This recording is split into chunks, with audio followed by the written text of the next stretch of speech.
Marcel Proust, the French novelist, critic, and essayist, had said, "One of the advantages of being disorganized is that one is always having surprising discovery.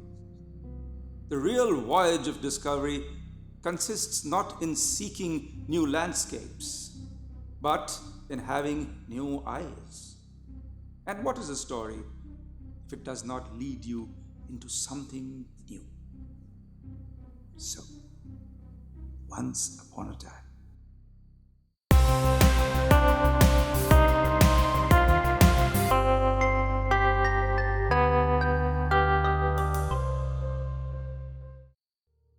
He was there, finally. After years of research and red tape, the Great Pyramid of Giza, or the Pyramid of Khufu as it was called, the one day for which he had been waiting. There was no Egyptologist in the world that had not been obsessed with this pyramid at one time or the other, and Paul Schaffer was no exception. He was only 11 when Paul knew this pyramid was special. It was exactly at the center of the Earth's mark.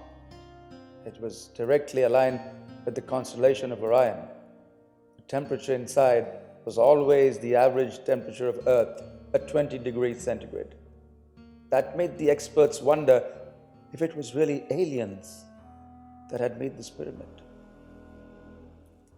Like all other Egyptologists, Paul could not help but battle the idea, what if it was more than just a tomb of the pharaoh Khufu? He had studied the pyramid for years. So many theories and so many differing ideas of experts.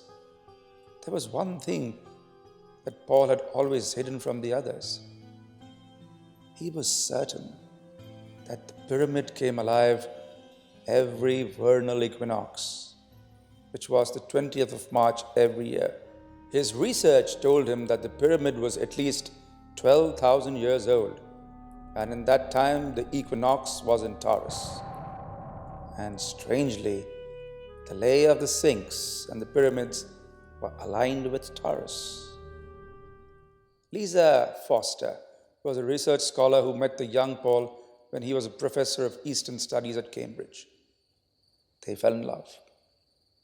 It wasn't difficult for Paul to transmit his enthusiasm and obsession to Lisa. She fell in love with the Great Pyramid like Paul was, and together they embarked on a journey of adventure and discovery. It was 40 years later. Paul sat at the tea shop that stood just a few meters from the pyramid and thought back to his years with Lisa. She would have been happy to be there with him on that day. They had waited for this day all their lives, and now Lisa was not here with him. She would not spend the night of the 20th of March inside the Great Pyramid.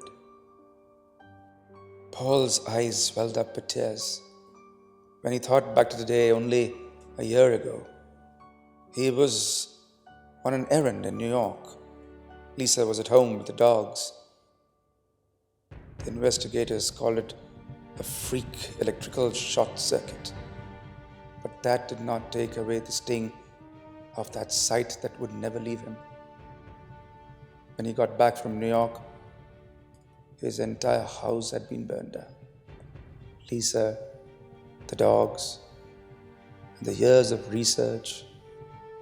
It was as if someone did not want to let him into the pyramid, or more precisely, into the secrets of the pyramid.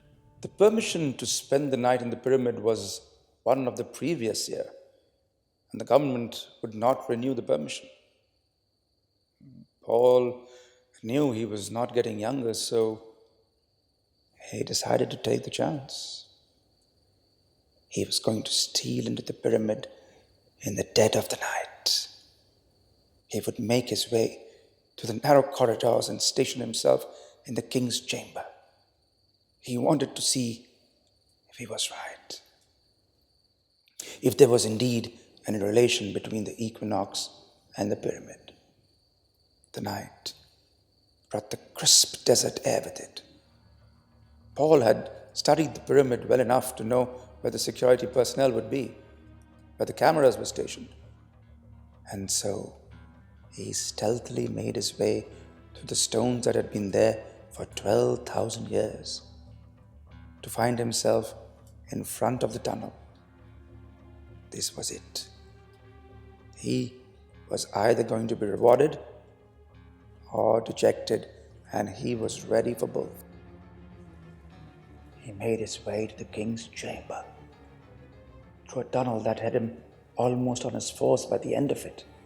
It was a tough upward gradient, and Paul had to stop for air a couple of times. But what urged him on was the history of mankind.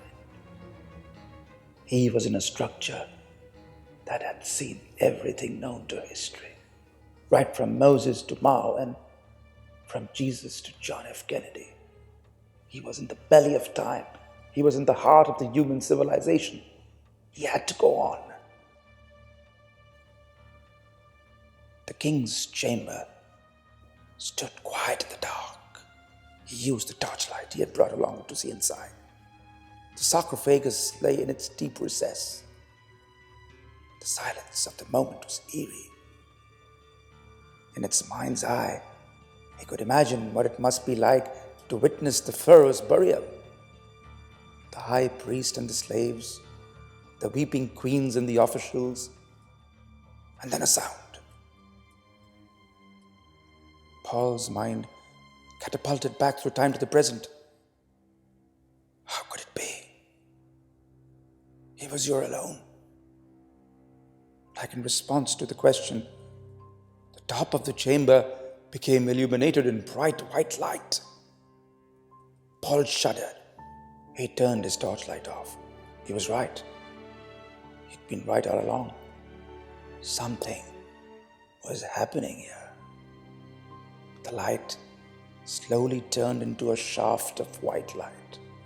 And then from that light came forth other, smaller lights, like they had a life of their own. But they did.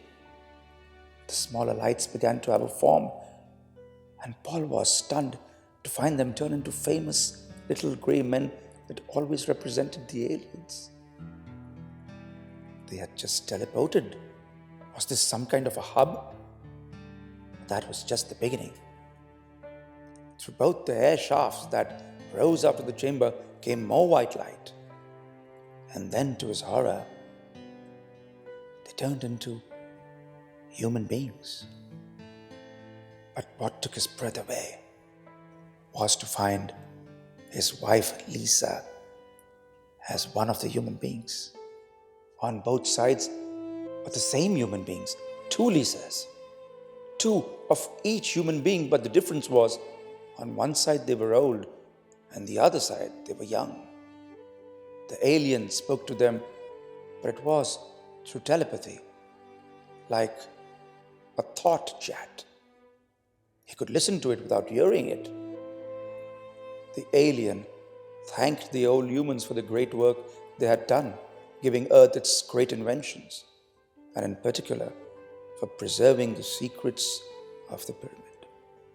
He turned to the new humans and asked them to work hard on every technology for Earth, and then keep the secret like it had been kept for eons.